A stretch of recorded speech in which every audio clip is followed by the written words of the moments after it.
guys, is the epidemiology unit site.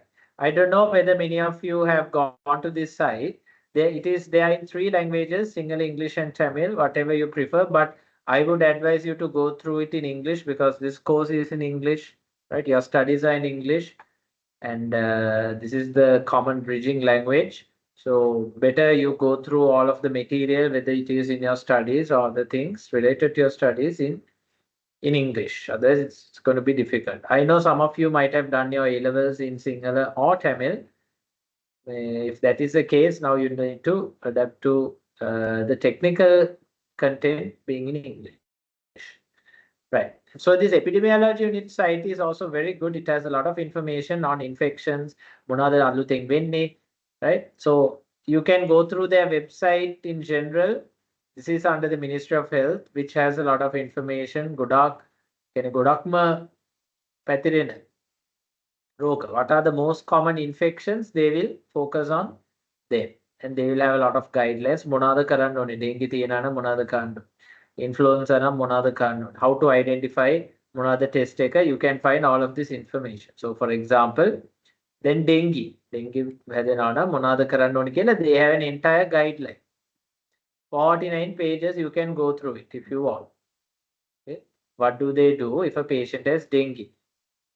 Okay? This is the official report. So you can see signs and symptoms, features, laboratory findings, antigen test check කරනවා නම් මොකද්ද, FBC test check කරනවා නම් මොනවද, what are the outcomes, right? So this is a very useful resource for you guys. So then came out to make FBC බලන්න ඕන, right? What can you see in the blood dengue report? The dengue තියෙනවා නම් of course you will do a dengue antigen test, but the doctor will also order an FBC test. Doctor will also order an FBC test. So it shows if fever, yes, with leukopenia, I can a WBC count එක අඩු now. Usually the WBC count, which if you remember your A-level biology, the WBC count is actually WBC is actually your immune cells, the cells that fight with an infection. Now, if there's an infection, ලෙඩක් තියෙනවා නම් මේ WBC count එක වැඩි වෙන්න. If you're having a normal virus, flu, bacterial infection, the FBC count will increase. But in dengue, it's actually low. In dengue, it is actually low, as you can see over here. So that is good in a sense. මොකද ඒක අඩුයි කියලා කියන්නේ එතකොට then it's a difference in the presentation. So then if you can use it to distinguish or to separate flu with dengue. දෙකේම fever තියෙනවා, දෙකේම කැස්සනේ. Nothing else. You don't have any other symptoms. How do you know what's going on? So you do a full blood count where you find out the WBC level is less than 5,000. Then you know, okay, this is dengue. But if it is more than 10,000, you know it's going to be a viral infection. Or if it is 9,000. Right? So it's it's like solving a mystery, solving a puzzle. You need to get together the bits of information, pieces ටික collect කරාම you will get the bigger picture.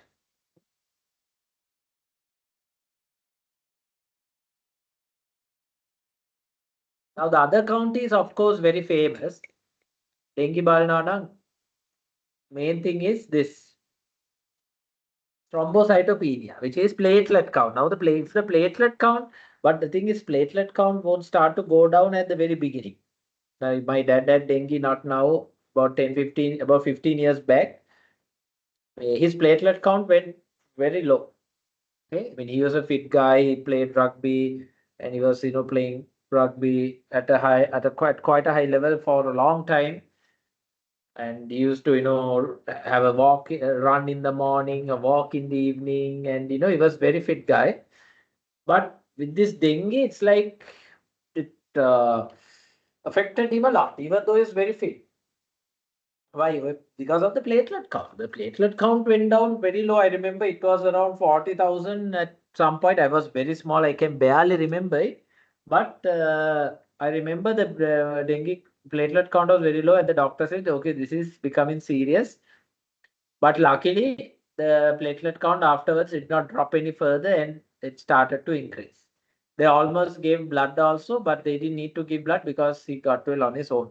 Yes, because he was so fit. And but there are many factors. Fitness එකකින් කියන්න බෑ ඇත්තටම, right? There are very weak people who are not very fit to recover. So it depends on the patient. ඒක අමාරුයි කියන fitness එකකින්ම දෙන්නේ කියලා. But one of the main things is platelet count. Platelet count can go down to a very low level. Or you have the antigen test. Okay, you take a part of the dengue virus, maybe the outer coat, it's a virus, you can take a outer coat protein and you can test.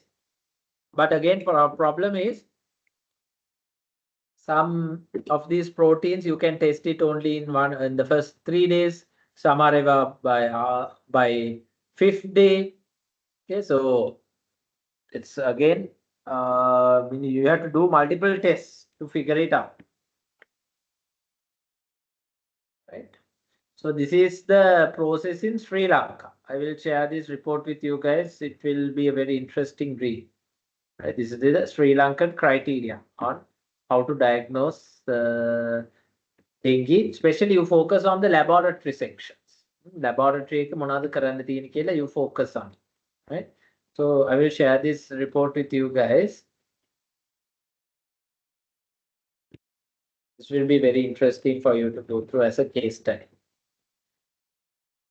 Okay, one more thing I want to show you guys in the epidemiology report, which is if you go to in the tabs, if you go to communicable disease surveillance, again, බෝවෙන රෝග නිරීක්ෂණය. If you go there, you get the data under quarterly or weekly or quarterly epidemiological reports. Again, හැම සතියෙම every week the epidemiology unit publishes a report. So you can click on it. I usually share this with our medical microbiology students. And then you can see their reports are available since 2007. Every week they will publish a report. Now that is also kind of a report, right? But it's not a laboratory report. It's a kind of a epidemiology report. Okay, so there are many types of reports, as I said. Right. Now, if you look at the most recent report, this is from 09 September. Okay, I don't think it has been updated before September. Okay. September 20th, there is a report. That was their last report. And you can see for each week, they have a topic. So what they do is, may report take they take the data, they take the statistics. They analyze, okay, what's the most common disease, district wise, what are the diseases, okay, they get a breakdown. In addition, every week they will publish an article, information article for the doctors. Mainly it is for the doctors. Normal people like us, most of us don't come into these sites and download. This is mainly for doctors and nurses. But for us, it is as students, it is a very good source of information. Now I share this with our microbiology students, but I don't know to what extent they go through this. I don't know. But I want you guys to make it a habit. This is for your learning, right? I've told you guys at the very beginning, we can't spoon feed you every single thing. You need to start learning. We will try to give you all the tools that you need, but you have to learn. You have to study on your own. You have to take the initiative. Okay. So one report is saying global action on neglected tropical diseases, Chandipura virus infection, brucellosis, long-term safety of reverse osmosis plants, immune amnesia, vaccine manufacturers. See, there are a lot of again, different topics are covered every week. Maybe it is a relevant topic. Again, recently there was an outbreak came with COVID now. Calling COVID kela publish and report tech.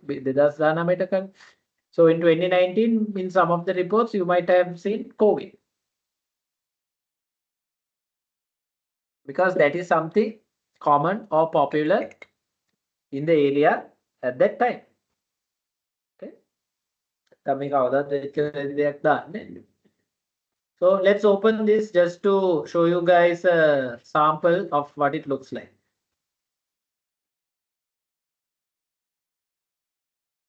Chandipura virus. What is this Chandipura virus?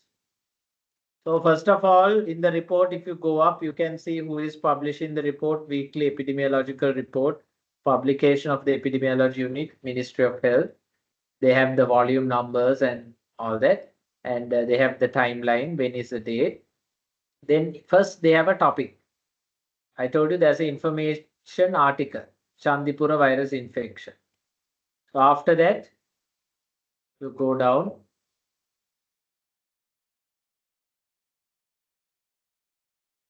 So you have the symptoms, transmission, current situation, and so on about about the topic, target topic. Right? Then you have the chart. Okay? This chart shows you a district-wise breakdown of the most common infections from dengue, dysentery, encephalitis, enteric, food poisoning, leptospirosis, typhus, to so. Okay. And if you look at the data, if you look at Colombo district, for example, the most common infection is by far dengue fever. Hmm? Dengue is by far the most common.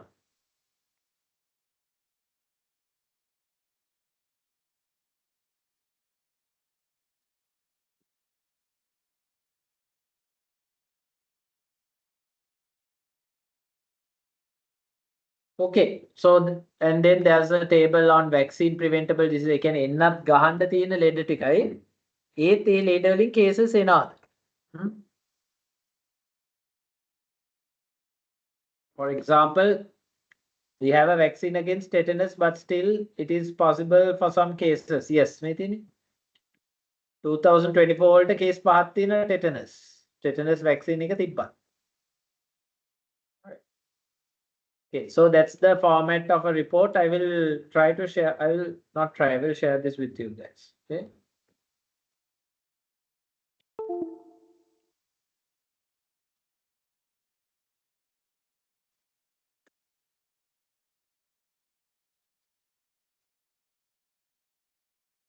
Now, there's a reason why Sri Lanka is one of the best healthcare services in Asia, at least until recently. This is why, because we have a fairly good system that is quite advanced for our local economies and for where we are in the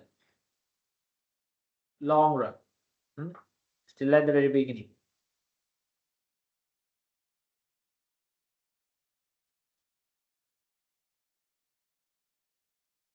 Okay, so I think you guys got a general idea about diseases and infections and where they come from.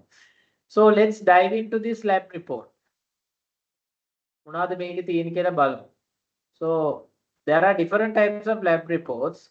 Now you can see the format here is very simple. මේකේ මේ ලොකුවට මොනවත් show එකක් දාලා colors දාලා, right? You don't have a lot of fancy graphics here. You have the name, gender, department, sample ID, patient ID, name, age. Koenda, this is from University Hospital KDU, Department of Hematology.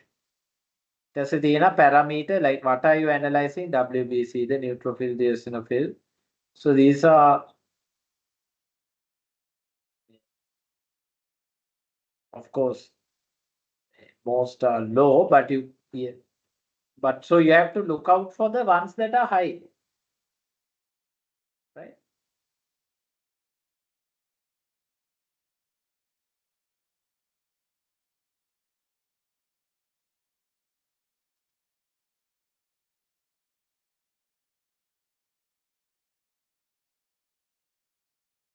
Right. So in this report, usually when you print it, they have a software in place so that if any of the values are high, it will be automatically marked as high. If any of the values are low, it will be automatically marked as low. Right? So in this case, we need to watch out for the high ones, mainly the high ones. And now if you look at the columns, we have the parameters. Then there's a second section called flag. Flag කියන්නේ it's a special notice. එතකොට ඒකෙන් කියන්නේ result එක high ද නැද්ද? Right? Now here you can see the result value. දැන් අපි කොහොමද දන්නේ result එක high ද නැද්ද කියලා? How do we know whether the result is high or not? Tell me. How do we know? And we have the unit as well. Okay. අපි කොහොමද දන්නේ result එක high ද low ද කියලා?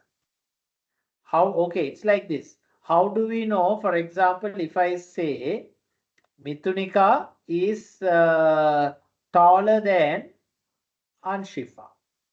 If I am to say Mitunika is taller than Anshifa,